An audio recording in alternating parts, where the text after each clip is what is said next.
ทตั้งแต่เช้านะแล้วทีนี้การสนทนานี่มันก็มีหลายประเภทเหมือนกันถ้าสนทนาเป็นประโยชน์มันก็จะเป็นประโยชน์กับเราทั้งสุขภาพด้านร่างกายสุขภาพจิตใจทำให้เรานั้นได้มีโลกทัศน์หรือมีทัศนคติที่กว้างขึ้นและก็ยืนยาวขึ้นไม่มีทัศนคติที่สั้นไม่มีทัศนคติที่คับแคบนะเพราะว่าการที่เราได้สนทนากันนั้นมันได้สัมผัสทางโสตประสาททำให้เราได้เก็บเมมโมรีเอาไว้เพื่อจะได้ใช้ในการต่อไปในเวลาต่อไปที่มีความจำเป็นสำหรับที่เราจะได้เอานำมาเป็นเครื่องมือในการที่จะทำอย่างไรก็ได้ให้ชีวิตของเรานั้นผ่านพ้นบางทีอาจจะมีอุปสรรคนะครับมันบ่อยเหลือเกินที่มีอุปสรรคนี้มากมายนี่อุปสรรคนี่โหเยอะแยะไปหมดเลยในแต่ละวันของคนเราเนี่ยมันทำให้เรารู้สึกท้อแท้อึดอัดรู้สึกไม่สบายกายไม่สบายใจคับแค้นใจเป็นทุกข์มากเลยนะครับปกติแล้วเราก็ชอบพูดกันว่าไม่ต้องไปคิดอะไรมากเราจะได้แค่นี้แล้วก็แล้วก็ปล่อยให้กันว่าปล่อยบอกให้กันว่าปล่อยให้ปลงให้เรานะปลดปล่อยปลงเสียไม่ให้มันมาจุกอกไม่ให้มันมาอยู่ในใจของเรานี่ให้มากเกินไปจนเป็นบ่อขยะนะประมาณนี้ที่คนชอบพูดกันเหลือเกินนะให้เราปลงแต่ว่าวิธีการปลงเนี่ยมันไม่ค่อยมีเพราะฉะนั้นเราต้องมีมาเรียนในวิธีการปลงด้วยว่าเราจะปลงอย่างไรเราจะปล่อยอย่างไรจะวางอย่างไรให้มันเป็นที่เป็นทางเป็นกิจจลักษณะไม่ใช่ปล่อยปละละเลยละเนระนาดไม่เป็นที่เป็นทางทำให้สังคมนี้มันก็จากที่มันเกิดจากคนหนึ่งเนี่ยมันก็ไปสู่อีกคนหนึ่งแล้วมันก็เป็นวงกว้างต่อไปเนี่ยนะครับวันนี้เป็นวันพระขอเรียนเชิญพุทธศาสนิกชนทุกท่านมากลั่นจิตให้ใสกลั่นใจให้เป็นบุญด้วยการให้ทานรักษาศีลและเจริญจิตภาวนาน้อมจิตให้เข้าถึงพระรัตนตรัยนี่เขาเรียกว่าน้อมจิต ก็ขอบคุณนะครับน้อมจิตให้เข้าถึงพระรัตนตรัยก็จะตรงกับคำที่ผมตั้งใจที่จะพูดต่อไปนี้นะครับว่าท่านกำลังฟังสถานีวิทยุกระจายเสียง FM 104.5 เมกะเฮิรตซ์กฐินทานคือสังฆทานบุญข่าวสารเพื่อการประชาสัมพันธ์งานบุญงานกุศลพิธีทำบุญทอดกฐินมหาวิทยาลัยเชียงใหม่ประจำปีพุทธศักราช 2567 ตรงกับวันเสาร์ที่ 2 พฤศจิกายน ณ วัดฝายหิน ตำบลสุเทพ อำเภอเมืองเชียงใหม่ จังหวัดเชียงใหม่ 9 นาฬิการวมตัวนักข่วงวัฒนธรรมมหาวิทยาลัยเชียงใหม่ตั้งขบวนแห่องค์กฐินและบริวารของมหาวิทยาลัยเชียงใหม่ขบวนแห่องค์กฐินและบริวารจากทุกคณะสถาบันสำนักและส่วนงานต่างๆพร้อมกันชมการแสดงของชมรมพื้นบ้านล้านนาสโมสรนักศึกษามหาวิทยาลัยเชียงใหม่ 9 นาฬิกา 39 นาทีเคลื่อนขบวนแห่องค์กฐินและบริวารเข้าสู่วัดฝายหินมหาวิทยาลัยเชียงใหม่อธิการบดีและผู้แทนผู้บริหารถวายผ้าห่มพระพุทธปฏิมาประธานในพิธีจุดธูปเทียนบูชาพระรัตนตรัยถวายตาลปัตรใหม่แด่ประธานพระสงฆ์ไหว้พระสมาทานเบญจศีลสุมาขวตาลและโอกาสเวนตาลตามประเพณีล้านนาประธานในพิธีกล่าวนำคำถวายผ้ากฐินแด่พระสงฆ์ น้อมนำผ้าไตรกฐินและผ้าไตรคู่สวดวางบนพานแว่นฟ้าด้านหน้าพระสงฆ์พระสงฆ์อัปโรกฐินประธานในพิธีถวายผ้าไตรกฐินและรองประธานถวายผ้าไตรคู่สวดและบริวารกฐินโดยนายกสภามหาวิทยาลัยอุปนายกสภามหาวิทยาลัยกรรมการสภามหาวิทยาลัยนายกสมาคมนักศึกษาเก่ามหาวิทยาลัยเชียงใหม่อธิการบดีรองอธิการบดีผู้ช่วยอธิการบดีประธานกรรมการส่งเสริมมหาวิทยาลัยเชียงใหม่คณบดีผู้อำนวยการสถาบันสำนักศูนย์กองประธานสภาพนักงานประธานสภานักศึกษามหาวิทยาลัยเชียงใหม่นายกสโมสรนักศึกษามหาวิทยาลัยเชียงใหม่ประธานคณะกรรมการกลางหอพักนักศึกษามหาวิทยาลัยเชียงใหม่ตามลำดับถวายเครื่องบริวารกฐินและภัตตาหารพระสงฆ์อนุโมทนากรวดน้ำรับพรลาพระสงฆ์ประกาศผลรางวัลการประกวดขบวนกฐิน 10:30 นาทีโดยประมาณ7พิธีขอเชิญชวนผู้ใจบุญใจกุศลชาวมหาวิทยาลัยเชียงใหม่ภายนอกมหาวิทยาลัยเชียงใหม่ร่วมงานทำบุญทอดกฐินของมหาวิทยาลัยเชียงใหม่ตรงกับวันเสาร์ที่2พฤศจิกายนพุทธศักราช2567กับพระสงฆ์ที่จำพรรษาท่วนไตรมาสณวัดฝายหินตำบลสุเทพอำเภอเมืองเชียงใหม่จังหวัดเชียงใหม่ได้บุญร่วมบุญอนุโมทนาบุญโดยทั่วหน้ากันกฐินทาน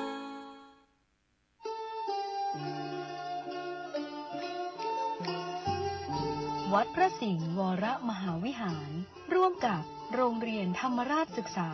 ขอเชิญชวนศรัทธาประชาชนพุทธบริษัททุกท่านร่วมงานและรับเป็นเจ้าภาพตั้งธรรมหลวงเทศมหาชาติเวสสันดรชาดกทั้ง13กันเนื่องในเทศกาลยี่เป่งลอยกระทงเชียงใหม่ในวันอาทิตย์ที่3พฤศจิกายน2567โดยจะเริ่มเทศกันแรกเวลา 7 นาฬิกาจนกระทั่งกันสุดท้ายเวลา 20 นาฬิกาในการนี้ขอเชิญร่วมเป็นเจ้าภาพกันเทศและบูชาพระธรรมเทศนาตามพระคาถาหรือตามกำลังศรัทธาได้ที่สำนักงานวัดพระสิงห์วรมหาวิหาร 053-248-604 หรือโรงเรียนธรรมราชศึกษา 053-277-273 ได้ตั้งแต่บัดนี้เป็นต้นไปกฐิน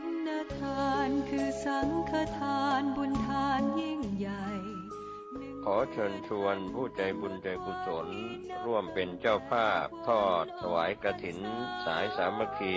สมทบทุนติดตั้งระบบโซลาร์เซลล์เพื่อผลิตกระแสไฟฟ้าภายในวัดร้องอ้อทอดถวายณวัดร้องอ้อตำบลสันติเสื้ออำเภอเมืองจังหวัดเชียงใหม่ตรงกับวันอาทิตย์ที่3พฤศจิกายนพุทธศักราช2567ขึ้น3ค่ำเดือนยี่เหนือเวลา 10:19 นาทีเป็นต้นไปก็ขอเชิญชวนท่านแจ้งข่าวร่วมบุญได้ที่พ่อนายเอียนไวนกเอี้ยงผู้อำนวยการน้อยสุปัญญาใหญ่วงศ์คุณพ่อสุจริตบุญทริกและคุณแม่นายเขาเดียพ่อหลวงสว่างธาตุอินจันทร์ประธานเครือข่ายกองทุนแม่ของแผ่นดินจังหวัดเชียงใหม่และภาคเหนือตอนบนก็เป็นงานบุญงานกุศล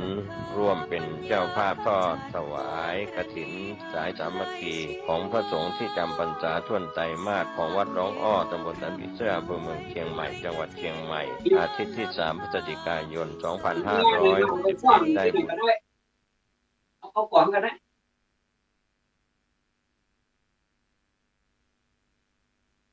ขอนอบน้อมแด่พระรัตนตรัยสวัสดีท่านกัลยาณมิตรทุกท่านนะครับก็ในวันนี้ตั้งใจอย่างยิ่งเลยที่จะมาพูดเพราะว่าเป็นคนที่ชอบพูดอยู่แล้วแต่ว่าก็ระมัดระวังในการพูดนะครับเพราะว่าการพูดนั้นต้องให้มีอรรถะคือประโยชน์ด้วยแล้วก็ในปัจจุบันนี้มีนักพูดมากมาย หลายประเภทด้วยกันเราก็คิดว่าต่างคนก็ต่างมีความหวังดีต่อกันนะครับการบริหารปากในลำดับอันแรกนะเพราะว่าสุขภาพปากจะมีสุขภาพดีก็ต้องพูดนะพูดด้วยรับประทานอาหารด้วยเอาไว้หาวก็ได้นะตอนตื่นตอนเช้าเราก็เอาไว้หาวไม่รู้จะหาวทางไหนก็หาวทางปากนี่แหละมันดีที่สุดละนะอันนี้มันเป็นธรรมชาติของมนุษย์นะครับไม่ว่าจะเป็นมนุษย์หรือสัตว์เขาก็หาวกันทางปากนะเราตื่นมาตอนเช้าเราเห็นสัตว์หาวเราก็รู้สึกโอ้น่ารักดีเหมือนกันเขาหาวนะเขาตื่นแต่เช้าเขาก็หาวเราก็ตื่นแต่เช้ามาเราก็ทำภารกิจของเราเรียบร้อยเราก็ทำการทำงานเท่าที่มันจะมีเวลาอยู่ก็ทำอะไรก็ได้ที่มันเป็นประโยชน์นะแล้วก็เมื่อถึงเวลาพูดเราก็พูดกันเสียบ้างการพูดกันนั้นอย่าไปตั้งข้อสังเกตว่าทำไมมีแต่พูดนะแต่เราต้องว่าหรือว่าพยายามแสวงหาคำพูดที่มันเป็นหลักสามารถที่จะนำมาใช้ปรับใช้กับชีวิตของเราได้เนี่ยนะครับก็ดีนะผมก็เห็นด้วยนะถ้ามีการพูดมีการส่งอะไรที่มันเป็นพูดที่มันเป็นประโยชน์พูดยังไม่พอทำให้เห็นด้วยถ้าเราพูดอย่างเดียวแล้วไม่ทำให้เห็นก็ถือว่าเป็นการพูดอย่างเดียวแต่ในอดีตนะครับในอดีตนี่ก็หลายท่านก็ไม่ค่อยพูดนะไม่ค่อยพูดไม่ค่อยจาแต่จะเอาปฏิบัติอย่างเดียวแต่หลายท่านก็ไม่ค่อยปฏิบัติแต่ก็จะพูดอย่างเดียวแล้วก็หลายท่านก็ทั้งพูดด้วยทั้งปฏิบัติให้เป็นตัวอย่างด้วยดูแต่พระสัมมาสัมพุทธเจ้าของเราตลอดพระชนชีพท่านก็พูดแล้วก็ปฏิบัติให้เห็นแล้วก็เชิญชวนให้เขาปฏิบัติตามด้วยแล้วก็คนก็พากันมาด้วยความเลื่อมใสนะด้วยความเชื่อศรัทธาเนี่ยนะแล้วก็ภาษาท่าความเลื่อมใสเนี่ยจนเกิดผู้ที่รู้ตามอีกมากมายแล้วก็มาถึงปัจจุบันนี้ศาสนาของเราก็อยู่ด้วยหลักการถ้าหลักการมันไม่ดีก็มันไม่น่าอยู่ถึงขนาดนี้ผมว่าแล้วก็ท่านก็ว่าด้วยนะมีทุกคนเห็นด้วยว่าถ้าหลักการของพุทธศาสนานี้ไม่ดีโครงสร้างก็คงจะล้มไปแล้วล่ะนะโดยที่ว่าไม่ต้องมีใครไปทำลายมันก็ได้นะแต่ว่านี่โครงสร้างมันทั้งแข็งแกร่งแน่นหนาไม่มีผู้ใดที่จะไปล้มโครงสร้างของหลักการของพุทธศาสนานี้ได้แล้วก็อาจจะมีคนเข้าใจผิดอีกมากมายว่าศาสนานี้ไม่เจริญแล้วเสื่อมแล้วในความจริงไม่ใช่ตัวของผู้ปฏิบัติเองนั่นแหละนะอาจจะเป็นปฏิบัติแบบเข้าใจเอาเองว่าปฏิบัติดีแล้วก็จะอยู่อย่างนี้แหละก็ตัวใครตัวมันอย่างเนี้ยนะก็แม้จะมีคนมาพูดมาชี้มาแนะนำมาแสดงความเห็นอะไรก็ไม่ชอบก็แล้วแต่กรรมแต่เวรของใครของมันนะแต่ว่ามันก็จำเป็นนะครับมันก็จำเป็นที่จะมาพูดถึงความถูกต้องต่างๆในสังคมเพราะว่าความถูกต้องเนี่ยมันเป็นหลักการเดียวที่จะยังสังคมนี้ให้อยู่ได้ยังสังคมนี้ให้อยู่ได้ผมมาคิดนะครับคิดตั้งแต่เมื่อคืนนี่แล้วว่าเราจะเอาอะไรมาพูดดีนะก็เลยปิ้งขึ้นมาได้ว่าเรามาพูดถึงความรักความสัมพันธ์ความหวังดียังมีอยู่นะยังมีอยู่ในสังคมนี้ถ้าหากว่าความรักความหวังดีไม่มีผมว่าสังคมนี้ล้มไปนานแล้วล่ะนะมันอยู่ได้เพราะโครงสร้างมันแข็งหนึ่งละนะ แล้วก็จิตใจของคนเราก็มีความรักเป็นพื้นอย่างน้อยที่สุดก็บิดามารดาเอาขึ้นตั้งเริ่มตั้งเริ่มก่อนเลยเอาเอาเอาคุณพระพุทธพระธรรมพระสงฆ์ก่อนนะพระพุทธนะพระพุทธพระธรรมพระสงฆ์มีความผูกพันกับชีวิตของเรานะในฐานะที่เป็นชาวพุทธพุทธะผู้ตื่นผู้รู้นะผู้เบิกบานนะอันนี้นี่ผมพูดตามพระเดชพระคุณนะท่านเจ้าคุณพระพรหมดิษฐ์นะซึ่งเป็นอาจารย์ผมเองนะวัดประยุรวงศาวาสกรุงเทพมหานครนะท่านบอกว่าต้องเอาผู้รู้ขึ้นก่อนผู้รู้แล้วก็ผู้ตื่นรู้แล้วถึงตื่นแล้วก็ไปปฏิบัติมันถึงจะสำเร็จก็แล้วแต่นะครับผู้ตื่นผู้รู้ผู้เบิกบานก็ได้แต่ว่าผมจะตามอาจารย์ผมไปบอกว่าผู้รู้ผู้ตื่นผู้เบิกบานก็เป็นสรณะเป็นสรณะเรามักจะเข้าใจผิดกันหรือเปล่าว่าเป็นสรณะนี่คือเป็นที่พึ่งมันก็ถูกนะมันแปลได้หลายอย่างหลายนัยยะเป็นสรณะก็ได้นะเป็นที่พึ่งก็ได้เป็นที่ระลึกก็ได้แล้วแต่เราจะใช้แบบไหนแต่ผมชอบใช้ว่าเป็นที่ลึกเป็นสรณะเป็นที่ลึกแต่ถ้าเราใช้ที่เป็นที่พึ่งเนี่ยเรามักจะทะเลถลายเข้าใจผิดคิดเอาว่าเมื่อเรานับถือพระพุทธพระธรรมพระสงฆ์เคารพพระพุทธพระธรรมพระสงฆ์แล้วจะเป็นที่พึ่งของเราได้แต่ความจริงแล้วท่านสอนให้เราพึ่งตนเองนะจริงๆแล้วจะขึ้นหน้าแรกเลยของหนังสือพุทธศาสนสุภาษิตนะเล่มแรกเลยอัตตาหิอัตโนนาโถพระพุทธเจ้าท่านสอนอย่างนี้จริงๆนะไม่ว่าท่านจะไปพูดที่ไหนบอกว่าตนนั่นแหละเป็นที่พึ่งของตนอาตมาเป็นผู้บอกตถาคตเป็นผู้บอกท่านตถาคตไม่ใช่จะเป็นที่พึ่งหรือว่านอกจากท่านแล้วไม่มีใครที่จะเป็นที่พึ่งแต่ว่าตถาคตจะเป็นผู้บอกให้ฉันจะบอกให้เธอแล้วให้เธอไปปฏิบัติอย่างนี้ไม่ใช่ว่าพอมีตถาคตแล้วจะพึ่งโอ้สารพัดไม่ไหวนะ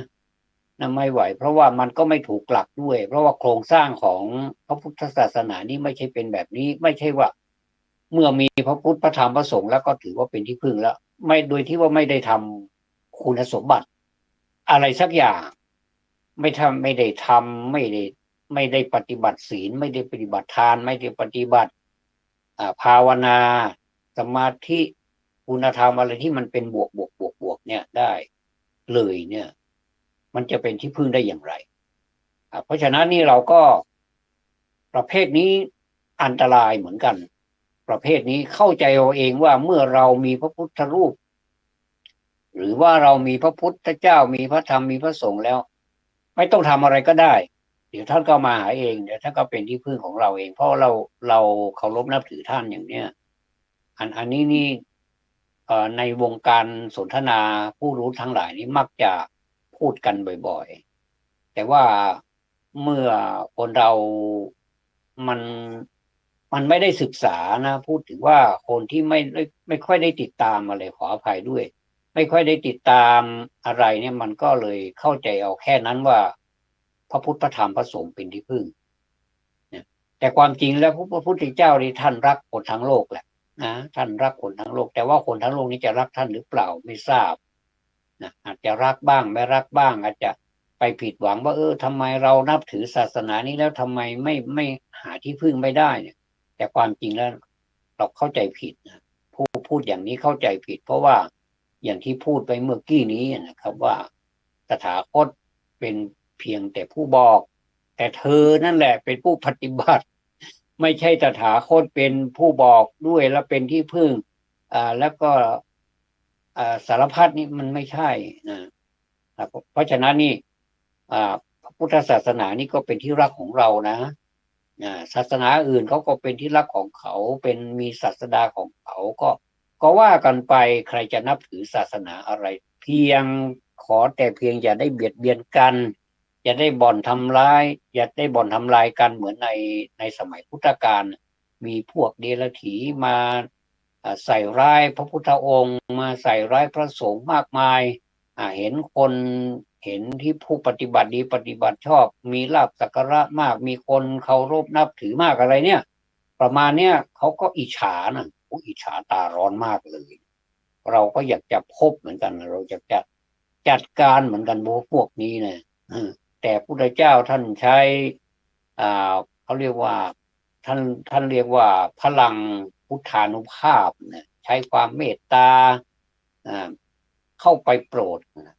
เท่าที่โปรดได้ไอ้ที่โปรดไม่ได้ท่านก็ไม่ไปที่โปรดได้ท่านก็ไปแล้วก็แม้จะใกล้จะไกลอย่างไรนี่ถ้าพระองค์ตั้งใจแล้วพระองค์จะไปให้ถึงแล้วก็ให้สำเร็จท่านเป็นตัวอย่างอันเนี้ยคือกรณีอย่างเนี้ยมีมากมายเลยในธรรมบทในเรื่องราวของพุทธกาลเนี่ยโอ้โหเยอะแยะไปหมดเลยว่าพระพุทธเจ้าของเรานี่ท่านเสด็จนะท่านเสด็จไปด้วยพระองค์เองบางทีท่านมีภาระที่จะต้องเทศอยู่นะส่วนมากจะเป็นพระเชตวันนะแล้วก็ที่อื่นๆด้วยนะส่วนมากเราจะได้ยินจะเป็นพระเชตวันส่วนมากนะบางทีก็ไปเวรุวันก็แล้วแต่นะท่านมีภาระอย่างเนี้ยโอ้ญาติโยมมากันเต็มวิหารเลยจะทำยังไงได้ไปไม่ได้ก็เลยรับสั่งให้พระรูปนั้นรูปนี้องค์นั้นองค์นี้ไปเนี่ยสารีบุตรเนี่ยเธอไปเทศนาให้คนนั้นคนนี้อยู่ที่นั่นที่นี่ฟังหน่อยนะเนี่ยเพราะว่าเข้ามาในข่ายพระองค์เข้ามาในข่ายพระองค์ก็เลยมีเมตตาจะไปก็ไม่ได้ก็ญาติโยมมากันเต็มนี่แหละเตรียมที่จะฟังพระธรรมเทศนาแล้วเนี่ยเอายังไงดีเนี่ยโมคคัลลานะเธอจงไปโปรดยักษ์นะอย่างเนี้ยโปรดพราหมณ์นะอย่างเนี้ยโปรดเด็กนะอย่างเนี้ยไปแทนตถาคตทีเพราะตถาคตนี่ก็ติดภาระอยู่ที่เนี่ยก็เลยไม่เสด็จไปก็ใช้อัครสาวกบ้าเบื้องซ้ายเบื้องขวานี่แหละไปหรือแม้ได้รับสั่งให้รูปอื่นๆไปก็เยอะแยะไปหมดเลยนะแล้วก็แต่ละวันนี้ก็มีสาวกเพิ่มขึ้นในขณะที่เพิ่มขึ้นนี่มันไม่ใช่เพิ่มขึ้นแต่จำนวนหรือเรียกมันเป็นภาษาวิชาการว่าไม่เพิ่มขึ้นตามปริมาณเพิ่มขึ้นแต่ว่าคุณภาพไม่มีอันนี้จะเพิ่มทั้งปริมาณด้วยแล้วก็เพิ่มทั้งคุณภาพด้วยโอ้คุณภาพเมื่อก่อนนี่มันสุดยอดจริงๆนะจนมาถึงขนาดเดี๋ยวเนี้ยนะเราก็ยังไม่ลืมพระพุทธเจ้านะพระพุทธเจ้าพระนามเดิมว่าอะไรนี่เราก็ยังจำนะเป็นพระโอรสของใครเราก็จำพระราชบิดาพระนามว่าอะไรพระราชมารดาพระนามว่าอะไรเนี่ยเราก็จำได้หมดตลอดถึงพระราชวังชื่อว่าอะไรท่านไปประสูติที่ไหนทำไมไปประสูติกลางทางในป่าเนี่ยมีไหมเนี่ยมีใครอยากจะไปประสูติในป่าแต่ว่าก็ประสูติที่ป่านั่นแหละนะความเตรียมพร้อมมีอยู่แล้วกษัตริย์จะไปประสูติเนี่ยกษัตริย์จะประสูติพระราชโอรสหรือพระราชธิดาเนี่ยก็เตรียมพร้อมอยู่แล้วมีพร้อมหมดเลยนี่มีไพร่พลมีผู้รับใช้มีอะไรไปพร้อมหมดเลยนะเดินทางกันเป็นขบวนยาวไปเลยอย่างเนี้ยนะก็เมื่อถึงเวลามันพระองค์ก็ประสูติและประสูติในป่านะการประสูติในป่านี้มันก็เป็นเอามาพูดถึงว่าเอามาประยุกต์ใช้เป็นว่าทำไมพระพุทธเจ้าประสูติในป่านะประสูติในป่าแล้วก็เวลาที่บวชแล้วเนี่ย ท่านเรียกเป็นภาษาว่ามหาพินิสกรมเนี่ยนะก็คือพระมหากษัตริย์ออกไปบวชเนี่ยหรือว่าเราเรียกเป็นภาษาชาวบ้านว่าออกบวชเนี่ยออกบวชนี่ทำไมไปอยู่ในป่าทำไมไม่อยู่ในเมือง ในเมืองนี่มันหากินง่ายมันรวยด้วยนะมีอำนาจด้วยเนี่ยเนาะทำไมไม่หากินในเมืองเนี่ยโอ้ไม่ต้องถือบาตรไปขอก็ได้ เดี๋ยวก็มาถวายก็ไหนๆก็จะบวชแล้วก็บวชในเมืองนี่แหละจะขอพระราชบิดาตั้งวัดในเมืองนี่จะสร้างโดยทองคำก็ยังไหวแล้วมั้งนะแต่ว่าทำไมออกบวชอันนี้มันก็ออกบวชในป่ามันในป่าเนี่ยมันมีลักษณะเป็นตามธรรมชาติของมันเนี่ยในป่าเนี่ยปกติมันก็จะเงียบสงบแล้วก็ไม่มีผู้คนไม่พลุกพล่านเหมาะสำหรับการนั่งบำเพ็ญเพียรหรือว่าแสวงหาความสงบทางใจความวิมุตติความหลุดพ้นเนี่ยได้มากกว่าในเมืองแต่ก็ในเมืองนี่คนก็สามารถที่จะบรรลุธรรมได้ก็ท่านก็ยังสามารถที่จะไปแสดงพระธรรมเทศนาให้คนในเมืองบรรลุอรหันต์ได้ก็ยังมีไม่ใช่ว่าในเมืองไม่มีอรหันต์ไม่ใช่ก็มีเหมือนกันนะครับแต่ว่าพระองค์ทำไมเลือกไปในป่าเพราะว่าเหตุผลก็อย่างที่ว่านะครับในป่าอีกอย่างหนึ่งเนี่ยถ้าหากว่าพระองค์จะบรรพชาหรือว่ามหาพินิสกรมในเมืองเนี่ยมันจะมีปัญหาเยอะหมดเลยเพราะว่าความที่จะปฏิบัติธรรมอะไรเนี่ยมันเป็นไปได้ยากในท่ามกลางของญาติทั้งหลายเนี่ยนะพระองค์จะไปทำอย่างนั้นอย่างนี้ถือบาตรไปบิณฑบาตอย่างนี้มันก็ไม่ได้เดี๋ยวมันก็จะเดือดร้อนอีกก็สู้เสด็จไปด้วยพระองค์เองเลยดีกว่าไหนๆก็ไหนๆแล้วเนี่ยนะคิดแบบชาวบ้านว่าเราไปตายเอาดาบหน้าดีกว่านะไม่ต้องรุ่งเรืองอยู่ในเมืองนี้เพราะว่าในเมืองนี้มันไม่เหมาะมันเป็นสถานที่ไม่เหมาะอย่างยิ่งที่เราจะมาบวชในที่นี่ในเมืองนี้ไหนจะพระชายาไหนจะพระโอรสโอ้โหพระโอรสเพิ่งประสูติใหม่ด้วยนะถ้าเป็นเรานะเป็นพ่อทั้งหลายนี่ผมว่าจ้างก็ไม่ไปนะมันก็ผูกพันกับลูกนะลูกเราที่กำลังจะเกิดแดงๆอยู่เนี่ยนะยังไม่รู้จักหน้าพ่อเลยเนี่ยก็เป็นใครเนี่ยนะก็ไปเสียแล้วเนี่ยนะถ้าอยู่อย่างเนี้ยรับรองว่ามีปัญหาแน่นอนก็ดีแล้วล่ะก็เสด็จไปตามลำพังก็มีชนะกับม้ากันทกะเสด็จไปบวชนะแค่นี้แล้วก็มีการตัดพระโมลีหรือตัดผมเนี่ยออกอันนั้นก็เป็นเรื่องของพุทธประวัติที่เราได้เรียนกันมาอันนั้นเป็นเรื่องของประวัติศาสตร์นะพูดถึงว่าพระพุทธเจ้านี่ทรงมีพระเมตตาจริงๆนะแล้วก็ท่านได้เลือกสรรจัดลำดับของธรรมะนี้ไว้เป็นอย่างว่าถ้าสมมติว่าธรรมะชนิดนี้เหตุมันเกิดอย่างนี้นะเหตุมันเกิดอย่างนี้เราก็เอาอย่างนี้เข้าไปดับที่เหตุมันก็ดับได้นะเหมือนกับถ้าจะเปรียบไปเหมือนไฟกำลังลุกโพลงเลยจะทำยังไงนะสมมติว่าแก๊สมันรั่วแล้วก็ไฟมันวูบวาบเวลาจะดับนี่เราจะทำอย่างไรดับก็จะมีวิธีการสาธิตเนี่ยอย่างที่เราไปดูการสาธิตเนี่ยไฟฟ้ามันช็อตไฟฟ้ามันลัดวงจรไฟฟ้าไหม้นี่ทำอย่างไรรถยนต์ไฟฟ้าเวลามันวิ่งไปบนถนนมันมีปัญหาแล้วเราก็ไม่สามารถที่จะออกจากรถนั้นได้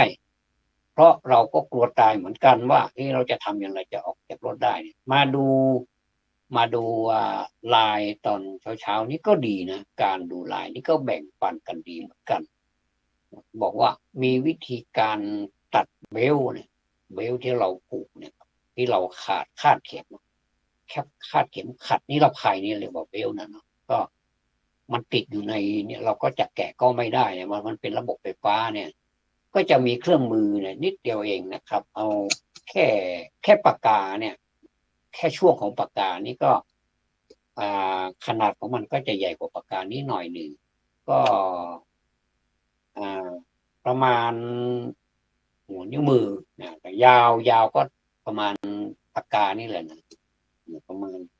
คืบหนึ่งก็ยังไม่ได้เลยประมาณนี้แหละประมาณก็ด้านหนึ่งก็จะเป็นมีดคมมากเลย ก็ถอดออกมาแล้วก็ต้องใช้สตรีนะก็ตัดที่คาดนะก็คือเบลนั่นแหละนะเข็มขัดนิรภัยนั่นแหละนะแล้วทีนี้เราตัดออกเรียบร้อยแล้วเรายังติดอยู่ในรถนี่โอ้ตอนนี้รถได้รับอันตรายมากเลยเราจะทำเนี่ยกระจกก็นิรภัยกระจกก็ต้องใช้ระบบไฟฟ้าหมดเลยทำยังไงดีก็จะมีอีกหัวหนึ่งก็จะสาธิตให้ดูนะพอวางลงไปแล้วก็กดนี่กระจกนั้นมันแตกเป็นสิ่งเตียงเลยก็ใช้กระจกนี่แหละนะคือไม่ต้องกระแทกอะไรมากแค่วางแล้วก็แบบก็ใช้แรงนี่ให้มันแบบเกิดอาการมันก็จะเกิดแบบแตกเหมือนกับที่เขาลองนั่นแหละนะแต่ก็จะลองกับรถไม่ได้เพราะว่ารถเขายังใหม่อยู่แล้วก็อีกอย่างหนึ่งมันไม่ใช่เกิดปัญหาจริงๆถ้าอย่างเนี้ยทำได้นะนี่ก็เอากระจกที่หนาๆเนี่ยนะกระจกหนาๆเนี่ยเอามาวางบนแผ่นไม้แล้วก็เอานี่จ้ำลงไปแล้วก็ปรากฏว่าแล้วก็เหมือนกับว่าเราใช้แรงนี้กดลงไปหน่อยก็แตกแต่ทั้งนี้ทั้งนั้นมันก็ต้องใช้สตินะครับพระพุทธเจ้านี้ท่านสอนเป็นนามธรรมก็คือใช้สติมองไม่เห็นนะแต่มันเป็นนามธรรมที่มันสามารถใช้ได้ในยามวิกฤตในยามปกติก็ได้ในยามที่เราเขียนหนังสือหนังหาเนี่ยแล้วก็ต้องมีสติถ้าเราไม่มีสติเราก็จะเขียนไปเรื่อยตัวไหนเป็นตัวไหนก็ไม่รู้อันไหนก็เอาไว้ตรงไหนก็ไม่รู้เนี่ยสมมุติว่าเราเขียนมากเนี่ยนะมากเราเอาตัวกอไก่มาไว้ข้างหน้าเอากอไก่มาไว้ข้างหน้าแล้วก็เอามอม้าไว้ตรงกลางแล้วก็สระอามันก็อย่างว่าอย่างนี้กามาหรือว่าเอากอไก่ไว้ข้างหน้าเอาเขียนกลับกันเลยกอไก่สระอามอม้าก็จะเป็นกามก็จะกลายเป็นกามไม่ใช่มากกามก็หมายความใคร่อะไรเนี่ยความหมายก็เปลี่ยนไปเนี่ยเมื่อเป็นอย่างนี้แล้วเนี่ยนะครับคุณของพระพุทธเจ้าเนี่ยก็มันหาประมาณไม่ได้แล้วก็ท่านก็แสวงหาธรรมต่างๆเนี่ยนะเอามาใช้เอามาดับเหตุมันเกิดตรงไหนก็ไปดับเหตุตรงนั้นไม่ใช่ว่าธรรมะนี่จะใช้สุรุ่ยสุร่ายในขณะที่เขากำลังฟังธรรมอยู่เนี่ยกำลังฟังธรรมฟังเรื่องที่เป็นประโยชน์พระพุทธเจ้าทรงโปรดเทศนาอยู่เนี่ยนะจะมีใครสักคนขึ้นมาวุ่นวายเนี่ยมีไหมเนี่ยมันก็ไม่มีเนี่ยแสดงว่าเราใช้สมาธิเนี่ยใช้ธรรมะข้อสมาธิเนี่ยนะฟังธรรมแล้วก็ใช้หูของเราเนี่ยนะหูซ้ายหูขวาไม่ใช่เข้าหูซ้ายทะลุหูขวาไม่ใช่นะที่เขาพูดกันนะไม่ใช่เราพอใช้หูฟังปุ๊บสมองของเราก็สามารถที่จะรับเสียงเนี่ยเข้าไปสู่ระบบของประสาทได้โดยอัตโนมัติของมันโดยที่ว่าเราฟังเสียงนี่มันก็จับเป็นสิ่งของอะไรก็ไม่ได้มันมาตามลงมาลอยเข้าที่หูเราและนี่เสียงของพระพุทธเจ้าเนี่ยเป็นเรียกว่าเป็นเสียงอันประเสริฐเป็นพระสุรเสียงจะกล่าวถึงธรรมะแล้วก็จะพูดทุกวันว่าธรรมะนี้เป็นฝ่ายขาวนะธรรมะนี้เป็นฝ่ายดำนะอย่างเนี้ยก็จะพูดทุกวันไม่รู้จักเบื่อจักหน่ายท่านพระองค์มีความสุขกับการพูดสอนคนเนี่ย มากมายมหาศาลแล้วก็คนที่ได้รับฟังไปเนี่ยก็นำเอาคำพูดของพระองค์เนี่ยไปปฏิบัติตามนั้นไม่ให้ผิดเพี้ยนแล้วก็สำเร็จจริงๆและสำเร็จเป็นแบบถึงขั้นด้วยเป็นอริยบุคคลอย่างน้อยที่สุดนะอย่างน้อยที่สุดนี่ก็ไม่ถ้ายังบารมียังไม่เพียงพอบุญยังไม่เต็มกุศลยังไม่เต็มเนี่ยกำลังจะขึ้นประมาณสัก 50%เนี่ยนะหรือว่าเริ่มต้นเนี่ยนะมันก็เรียกว่าเป็นโสดาบันบรรลุธรรมดวงตาเห็นธรรมก่อนแล้วก็จะขยับขึ้นไปอันดับที่2ที่3ที่4เนี่ยก็ที่4ก็สุดท้ายอรหันต์เนี่ยนะก็อันนี้ก็อยู่ที่บุญบารมีจะไปให้เหมือนกันไม่ได้บอกว่าทำไมธรรมะของพระเจ้าไม่สามารถแก้ไขปัญหาของสังคมได้มันก็แตกต่างกันมันอยู่ที่กรรมของสัตว์นะไม่มีใครใหญ่กว่ากรรมพระพุทธเจ้าก็ตรัสไว้ว่าไม่มีใครใหญ่กว่ากรรมหรอกกรรมุนาวัตติโลโกสัตว์โลกย่อมเป็นไปตามกรรมเนี่ยก็ถ้าทำอะไรไว้มันก็ได้รับสิ่งนั้นจริงๆแต่ว่าท่านบอกว่าถ้าเราไปเชื่อของการกระทำทั้งหมดเนี่ยแล้วเราก็โดยที่ไม่ได้ทำอะไรก็มันผีซ้ำดำพลอยเหมือนกันนะเพราะฉะนั้นเนี่ยเรารู้สึกตัวว่าเรามีกรรมก็ขอให้มันไม่เป็นไรชดใช้ไปก็ชดใช้ไปไอ้ที่ใช้ที่จะเอาไปใช้ในอนาคตเนี่ยเราก็ไม่รู้ว่าเราจะตายเมื่อไหร่เนี่ยนะเราก็สามารถที่จะนำเอาความคิดเนี่ยมาบูรณาการหรือว่ามาคิดได้ว่ากรรมเก่าของเรานี่มันต้องมีนะแต่ปางไหนก็ไม่รู้เราก็ไม่รู้ก็อวิชชานะครับมันไม่รู้สัตว์นี่ไม่รู้อะไรเลยมันมีอวิชชากันทั้งหมดเลยยกเว้นพระอริยเจ้าเนี่ยอวิชชาท่านดับหมดแล้วเนี่ยนะความไม่รู้ความหลงอะไรต่างๆโลภโกรธอะไรต่างๆเนี่ยดับไปหมดแล้วเหลือแต่ขันธ์อย่างเดียวเนี่ยถ้าขันธ์นิพพานก็หมายถึงไปหมดเลยนะอันนี้ก็เรียกว่าคุณธรรมของท่านนี้สูงสุดแล้วเต็มแล้วเต็มรอบแล้วนะฟูลลี่แล้วนะฟูลลี่ก็คือเต็มแล้วในเมื่อพระพุทธเจ้าท่านแสวงหาธรรมท่านก็เอาธรรมะของพระองค์เนี่ยไปสอนท่านก็เคยทรงตรัสเอาไว้เหมือนกันธรรมะเนี่ยไม่ใช่ของตถาคตแม้แต่ตถาคตไม่ได้เกิดมาเป็นพระพุทธเจ้าธรรมะเหล่านี้ก็มีอยู่แล้วมีอะไรท่านลองถ่ายที่ว่ามันมีอะไรมันมีเป็นปกติอยู่แล้วไม่ต้องไปทำอะไรมันก็เป็นไปตามนั้นไม่มีใครไปโค่นล้มมันได้นะก็คือเกิดแก่เจ็บตายไม่มีไหมถ้าเกิดมามันก็แก่แล้วมันก็เจ็บแล้วมันก็ตายบางทีมันก็ลัดวงจรเกิดมาแล้วมันก็ไม่แก่ดันไปตายเลยอย่างนี้ก็มีหลายสาเหตุนะบางทีก็อยู่เกิดมาแล้วก็วันเดียวก็มีบางทีก็คนก็ตายในท้องก็มียังไม่ทันได้เกิดก็มีแล้วก็อะไรอีกบางทีก็เกิดแล้วแก่ทันทีเนี่ยแก่ไหมแก่นะมันก็แก่ตามลำดับแต่เรามองไม่เห็นเรานึกว่าเรายังเป็นหนุ่มเป็นสาวอยู่แล้วก็มันแก่นะนะเราจะไปเข้าใจว่ามันจะอยู่คงที่ได้อย่างไรมันเป็นอนิจจังมันขยับขยายไปเรื่อยๆจากเมื่อกี้เนี่ยผม9 โมงตอนนี้มัน9 โมงครึ่งกว่าแล้วเนี่ยมันก็แสดงว่าเวลามันก็ไม่ใช่9 โมงเหมือนเดิมแล้วมันก็จะเป็น9 โมงครึ่งเดี๋ยวมันก็10 โมงเนี่ยยกตัวอย่างเนี้ยนะครับเห็นภาพเนี่ยเพราะฉะนั้นนี่พระพุทธเจ้าท่านก็เคารพธรรมชาติเคารพธรรมะนะเคารพธรรมะบอกว่าแม้ตถาคตไม่เกิดเนี่ยตถาคตไม่ได้มาตรัสรู้ในโลกนี้เนี่ยธรรมเหล่านี้มันก็มีอยู่แล้วเพียงแต่ตถาคตไปลำดับไปค้นคว้ามาแล้วก็ไปรู้ความจริงมาก็เลยเอามาพูดให้พวกเราฟังกันมีอะไรบ้างความจริงก็มีทุกข์สมุทัยนิโรธมรรคก็สิ่งเหล่านี้ตถาคตเป็นผู้เทศนาให้พวกเราได้ฟังกันจนถึงบัดนี้นะถึงแม้ว่ามันตถาคตไม่ได้เกิดขึ้นในโลกนี้ทุกข์สมุทัยนิโรธมรรคมันก็มีอยู่ การเกิดการแก่การเจ็บการตายมันก็มีอยู่อย่างเนี้ย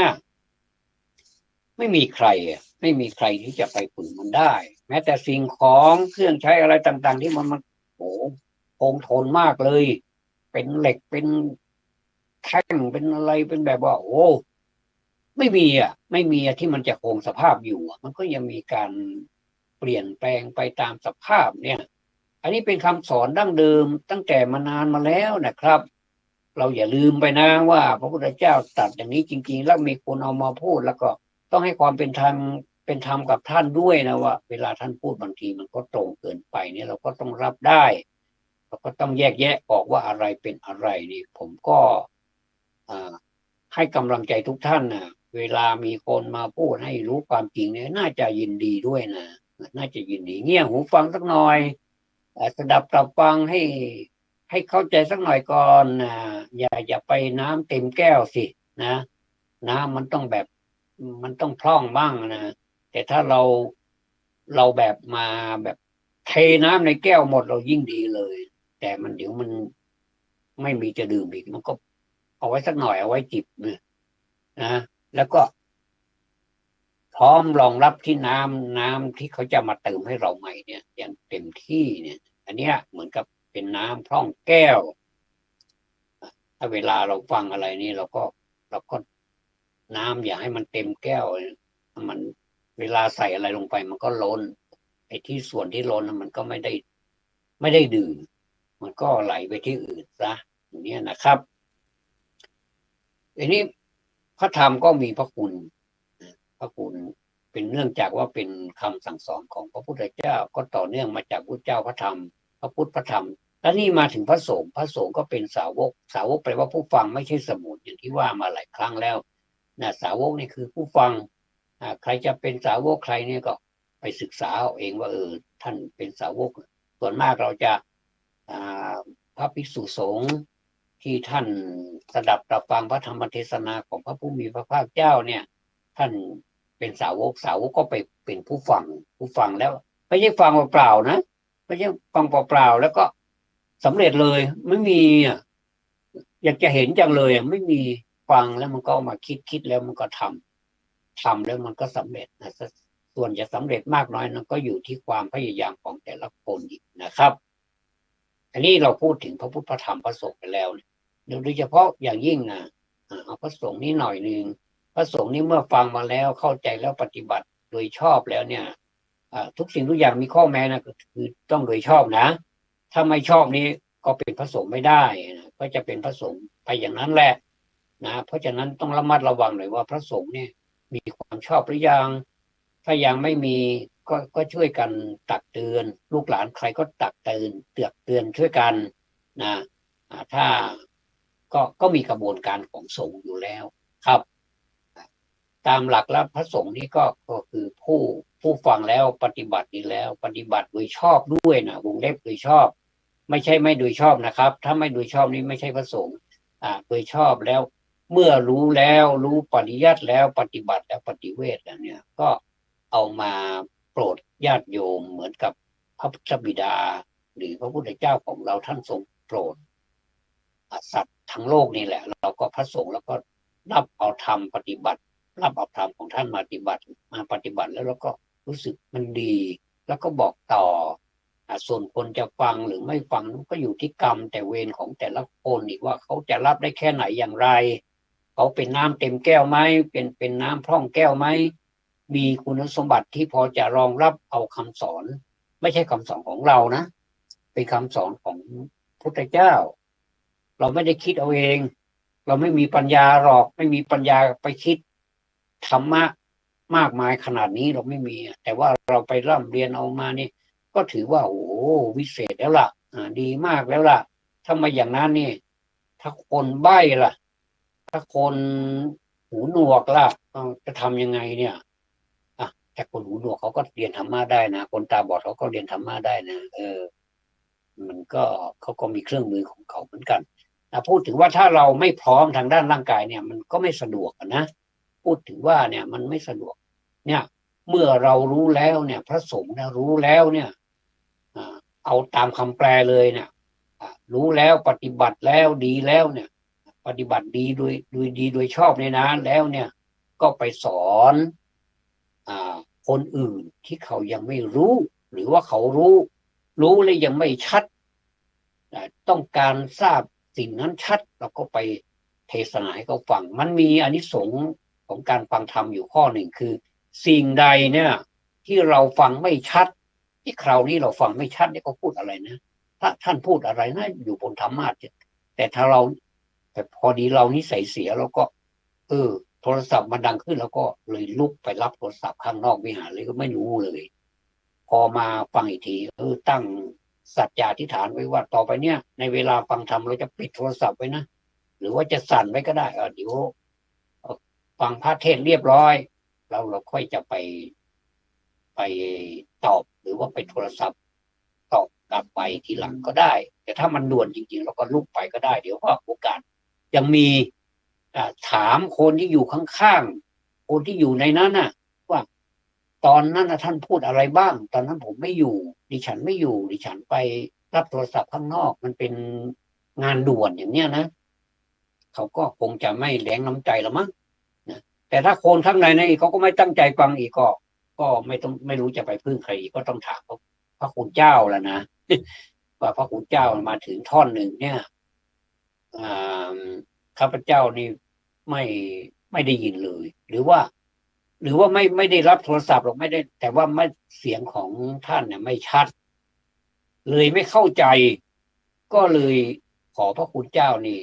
โปรดเทศนาอีกครั้งหนึ่งเถิดนะแล้วก็เมื่อถึงเวลาถึงเวลาเทศนาอีกครั้งหนึ่งเนี่ยนะอีกครั้งหนึ่งเนี่ยก็ท่านก็จะพูดเนี่ยถึงธรรมะนี่แหละโอ้โหพอดีเลยทีนี้ปิ๊งเลยล่ะโอ้เป็นอย่างนี้นี่เองเนี่ยเข้าใจชัดเนี่ยเขาเรียกว่าการฟังธรรมะบ่อยๆในสิ่งใดที่มันเป็นอานิสงส์สิ่งใดที่เราฟังไม่ชัดก็จะเข้าใจในสิ่งนั้นชัดสิ่งใดที่ชัดแล้วก็จะชัดยิ่งขึ้นไปเหมือนกับโคมไฟนะมันมีโคมไฟอยู่อันหนึ่งมีอุปกรณ์มีไม้ขีดสมัยก่อนใช้ไม้ขีดนะไม่ขีดและตาพญานาคนะ หรือว่าตาสตังหรือก็แล้วแต่มันจะมีกลักเล็กกลักใหญ่นะถ้ากลักใหญ่นี่ก็นานหน่อยแต่มันมีข้อเสียอยู่อย่างก็คือเวลาโดนความชื้นนี่มันไม่ใช้การไม่ค่อยได้ก็เลยมาใช้ไฟแช็กสมัยนี้เขาไม่เรียกว่าถ้าเป็นภาษาล้านนาเขาเรียกว่ากับไฟถ้าเป็นทางลำปางก็เรียกว่าแปมเอาแปมมากระมองแล้วก็ทีนี้ก็เรียกว่าไฟแช็กไม่ต้องใช้ก้านแล้วก็เอามาถูข้างแล้วก็จะเกิดประกายไฟนี่ไม่ต้องใช้แล้วแต่สมัยก่อนนี้ใช้ทีนี้ก็ยังมีนะผมเห็นใส่ในควักหมากควักพลูอะไรที่เวลาเขาไปทำบุญที่วัดนะเวลามีเทศกาลใหญ่เข้าพรรษาปีใหม่ลอยกระทงเดือนยี่อะไรนะเดือนยี่เปงเนี่ยนะหรือว่าเอาไปทำบุญอื่นๆเนี่ยเขามักจะใช้เป็นควักทำเป็นกระทงเล็กๆลวดลายอะไรต่างๆก็แล้วแต่ฝีมือก็ใส่หมากใส่พลูใส่อะไรลงไปเมี่ยงนะแล้วใส่บุหรี่แล้วก็ใส่กับไฟเนี่ยนะลงไปก็ยังมีอยู่สมัยก่อนนี่ถ้าเป็นสลากพัดนะก็จะใช้ไม้ขีดนี่แหละนะก็ไปประดับประดาต้นสลากพัดโอ้เต็มระยงระยาไปหมดเลยนะทำให้มันเกิดความสวยงามมนุษย์นี่ก็หัวดีนะอาจจะทำอะไรนี่ทำให้มันสวยงามเลยจ้ะเวลาจะไปทำบุญอะไรนี่ก็เกิดความคิดจินตนาการ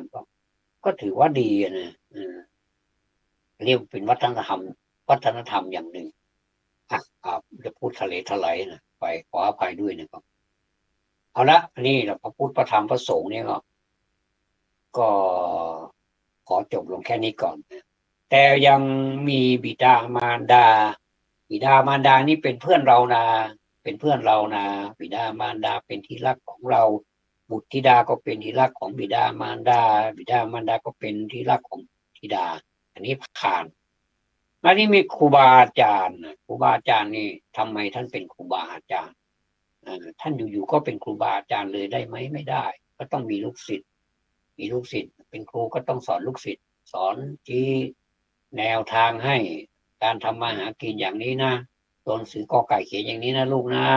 เอามาผสมเป็นอย่างนี้นะมออากออ่านว่ามากนะนอไม่โทอ่างยอยักษ์อ่านว่าน้อยนะถ้ามีไมยมกอ่านซ้ำอย่างนี้นะอย่างเนี้ยเขาก็จะจำแล้วเขาก็จะรู้เขาจะเอาไปทำแล้วก็จะชำนาญเมื่อชำนาญแล้วเขาเรียกว่าคนที่สอนก็เรียกว่าครูบาอาจารย์คนที่เรียนก็เรียกว่าศิษย์ลูกศิษย์ลูกหาเนี่ยเพราะฉะนั้นความผูกพันเนี่ยน่ารักมากเลยครูบาอาจารย์กับลูกศิษย์ลูกหานี่ไปมาหาสู่ศิษย์ก็ไม่ลืมครูบาอาจารย์แม้ท่านอยากเกษียณอายุไปแล้วก็ตามก็มีอะไรก็แวะเวียนมาหาบางทีมีปัญหามาก็ยังมาตามมาถามที่บ้านอยู่ก็ขอวิสัชนาหน่อยปุจฉามันเป็นคำถามนะตรงนี้ไม่เข้าใจเลยอาจารย์แปลว่าอะไรเนี่ยทำอย่างไรเนี่ยวิธีการทำทั้งที่ครูบาอาจารย์เขาก็เสียณมาแล้วอายุ70แล้ว70กว่าแล้วเนี่ยก็ยังถามว่าครูบาอาจารย์มีความเมตตาไหมมีความเมตตาดีใจที่ได้เห็นหน้าลูกศิษย์ลูกหามีความเจริญรุ่งเรืองก็เลยมีเมตตาให้ก็ช่วยให้เขาได้หายจากความสงสัยได้วิธีทำอย่างนี้นะลูกทำอย่างนี้แล้วมันจะเกิดอย่างนี้นะแล้วเขาก็แฮปปี้กลับไปความผูกพันระหว่างครูบาอาจารย์กับลูกศิษย์ก็ยังผูกพันกันอย่างเหนียวแน่นนะครับอันนี้คือความรักของครูบาอาจารย์กับลูกศิษย์นะต่อไปก็เป็นเรื่องของพี่น้องพี่น้องนี่นะความจริงนะไม่ใช่พี่น้องธรรมดานะถ้าพี่น้องเนี่ยยิ่งพี่น้องที่เป็นคลานตามกันมาเนี่ยยิ่งผูกพันกันเลยนะเขาเรียกว่าเป็นตระกูลเลยนะคนไหนครอบครัวไหนที่มี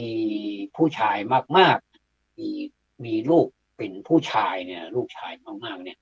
ตระกูลเขาก็จะสืบต่อไปยาวเพราะฉะนั้นเนี่ย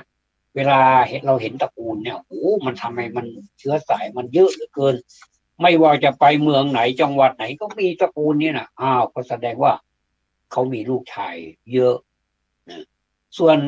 วนลูกถ้าเป็นลูกสาวตระกูลนี้มักจะแค่นั้นก็คือถ้าพูดตามหลักการของกฎหมายนะถ้าหากว่าบังคับให้ใช้ตามสามีอย่างเดียวเนี่ยตระกูลของหญิงเนี่ยก็จะไม่มีก็จะห้วนก็จะหายไปเลยแต่สมัยเนี้ยนะไม่ใช่อย่างนั้นแล้วนะเวลาแต่งงานแล้วก็จะใช้นามสกุลตัวเองก็ยังได้อันนี้มันอยู่ที่ความพอใจความสมัครใจของเขาเองของ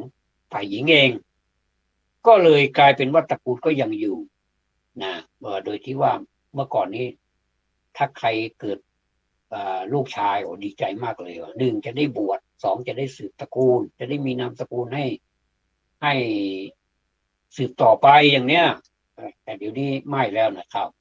ก็อันนี้ก็เป็นไปตามมันเป็นกฎอนิจจังมันไม่แน่หรอกนายนะครับเนี่ยพี่น้องเนี่ยเวลาเรามองพี่น้องตรงไหนนะบางคนมองพี่น้องเขาเป็นพี่เรานี่นะเขาเกิดร่วมพ่อร่วมแม่กับเราเนี่ยเขาเกิดเป็นพี่เขาเกิดก่อนเนี่ยเกิดก่อนแม้แต่วันเดียวหรือว่าแม้แต่เสี้ยวเดียวเกิดสมมติว่าเป็นแฝดเนี่ยนะบางเขาก็ถือว่าคนที่เกิดออกมาก่อนเนี่ยเป็นน้องแล้วก็คนเกิดที่เกิดมาทีหลังนี่เป็นพี่โดยถือคติอย่างนี้นะครับว่าคนที่เกิดเป็นพี่เนี่ยเขาดันน้องออกมาก่อนเขาเสียสละก็เลยกลายเป็นพี่ก็แล้วแต่นะครับก็ไม่ต้องไปเถียงกันแล้วเสียเวลาอาจจะเป็นอย่างนั้นก็ได้ไหนๆก็เกิดมาเป็นแฝดแล้วจะสมมุติใครเป็นพี่ก็ได้ใครเป็นน้องก็ได้ทีนี้พี่น้องกันเนี่ยเราจะมองกันตรงไหนที่มันซึ้งไปกับความเป็นว่ามองกันเป็นพี่เป็นน้อง มันมันมันอยู่ที่ว่าความเป็นพี่เป็นน้องนี่นะครับ มันอยู่ที่ว่า สมมติว่าพี่เนี่ยเขาทุกข์ยากเหลือเกินเขาทำมาหากินอะไรก็รู้สึกทำไมมันแบบลำบากเหลือเกิน หรือว่าเราเป็นน้องก็ได้น้องลำบากเหลือเกินเนี่ยพี่เนี่ยจะต้องไปดูแลน้องเนี่ยเหมือนคนจีนเขาทำมันนะครับ เราเห็นแล้วน้ำตาร่วงเลยน้ำตาไหลซึมเลยบอกว่าโอ้เขาทำอย่างนี้นะเวลาที่เขาทำมาค้าขายนะเกิดมันขาดทุนบางทีก็ขาดทุนกำไรนะไม่ใช่ขาดทุนเลยบางทีก็ขาดทุนไปเลยทั้งต้นทั้งอะไรหมดไปเลยเนี่ยเขาก็ยังให้กำลังใจกันนะเขาก็จะร่วมกันเนี่ยสมมติว่ามีพี่น้อง10 คนเนี่ยในพี่น้อง10 คนก็จะร่วมมืออันนี้เท่าที่ทราบมานะครับ อาจจะตรงหรือเปล่าไม่ทราบนะครับ แต่ว่าเท่าที่เห็นเป็นอย่างนี้นะเขาจะช่วยกันอุ้มคนที่เขาลำบากในขณะนั้นให้เขาตั้งตัวได้ แล้วก็ในที่สุดนะเขาก็มีทั้งกำลังใจโอ้พี่น้องเราก็มีเขาช่วยเราเหลือเกินเนี่ยเขาก็ยังคงความเป็นพี่น้องกันอยู่โดยลักษณะนี้ก็คือช่วยกันแบบเอื้อเฟื้อเผื่อแผ่คนที่กำลังมีความทุกข์นะให้เขาลืมตาอ้าปากได้เขาจะมาใช้หรือเปล่าก็ไม่รู้แล้วแต่นะบางทีก็ยืมไปเนี่ยไม่ยืมหรอกเอาคือแชร์กันออก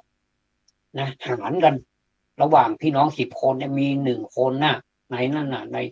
ใน1 คนนะเหลือ9 คนเนี่ยก็ช่วยพี่น้องคนหนึ่งนะอาจจะเป็นพี่ก็ตามเป็นน้องก็ตามก็ช่วยให้เขาแบบลืมตาอ้าปากได้เขามีบริษัทแล้วก็ทีนี้บริษัทเขาล้มลงไปด้วยเหตุใดเหตุหนึ่งก็ไม่ทราบนะก็แล้วแต่เขาก็หนึ่งในเนี่ยมันเป็น1 ใน 10พี่น้อง9 คนเนี่ยโอ้โหก็ย่อมช่วยได้หรือว่าใครที่มีความสามารถภายใน9 คนเนี่ยมากกว่าเพื่อนมันก็หารไปหรือว่าจะเป็นเจ้าภาพเองเลยก็ได้ไม่มีใครเกลียดไม่มีใครรังเกียจหรอกนะแต่ส่วนมากเราก็จะร่วมมือกันอย่างเงี้ยนี่เขาเรียกว่าพี่น้องแม้แต่ไม่ใช่พี่น้องคลานตามกันออกมาก็ตามเป็นพี่น้องที่ว่านับถือกันเป็นเหมือนพี่เหมือนน้องเนี่ยนะเขาก็สามารถที่จะช่วยได้ผมนี่ก็เหมือนกันผมก็ซาบซึ้งนะครับซาบซึ้งถ้าจะพูดไปนี่ผมจะขอไปพูดในโอกาสต่อไปก็แล้วกันว่าในชีวิตของผมนี่ได้รับความเมตตาจากใครบ้างเนี่ยนะอันนี้เอาเรามาพูดอีกอันหนึ่งอีกประเด็นหนึ่งเพราะว่ามันยาวนะครับก็จะพูดแบบรวมๆมาอย่างนี้พี่น้องช่วยกันที่นี่มาเพื่อนนี่มันก็มีหลายอย่างเพื่อนนี่นะเพื่อนนี่เพื่อนร่วมรุ่นนี่ก็เป็นเพื่อนเรียนด้วยกันมาบางคนก็ตกซ้ำชั้นก็เลยกลายเป็นคนที่ขึ้นชั้นไปแล้วเขาก็เป็นเพื่อนเราเป็นเพื่อนเราในฐานะที่เราเป็นเพื่อนกันแต่ว่าเขากลายเป็นรุ่นพี่เขาจบไปก่อนเราแต่ว่าคนที่ขึ้นมาถัดเราเนี่ยสมมติเราอยู่ม.2 ทีนี้เราสอบไม่ผ่านก็คือซ้ำชั้นคนม.1 เนี่ยเขาก็มาอยู่กับเราร่วมกับม.2 เราก็มีเพื่อนเราที่ไปอยู่ม.3 เขาได้ขึ้นชั้นไปเนี่ยชั้นม.3 ก็ขึ้นไปม.4 ก็ขึ้นม.5 ม.6 ไปเรื่อยๆนะไล่กันไปเรื่อยๆอย่างเนี้ยทีนี้ตัวเราเองมันไม่ไล่ที่ว่าสอบไล่นะมันไม่ไล่ตามเขาก็อยู่ที่เก่า ก็ไม่เป็นไรก็เราก็คิดถ้าดีๆว่ามันก็ดีนะมันจะได้มีความรู้เพิ่มเติมขึ้นอย่าไปคิดลบนะถ้าเราคิดลบเราจะมีความกลุ้มมีความทุกข์ละเราก็บอกว่าเพื่อนเราที่เขาขึ้นมาจากม.1 เนี่ยเราก็ได้เรียนพร้อมๆกับเขาก็กลายเป็นเพื่อนไปเลยนะแล้วก็เพื่อนนี่เพื่อนที่เพื่อนแนะนำให้เรารู้จักเพื่อนและเพื่อนที่เรารู้จักโดยบังเอิญก็มีรู้จักกันด้วยวิธีใดก็ตามจากไลน์จากเฟซจากอะไรนี่เป็นเพื่อนเนี่ยเขานี่เราเป็นเพื่อนมาถึงตรงนี้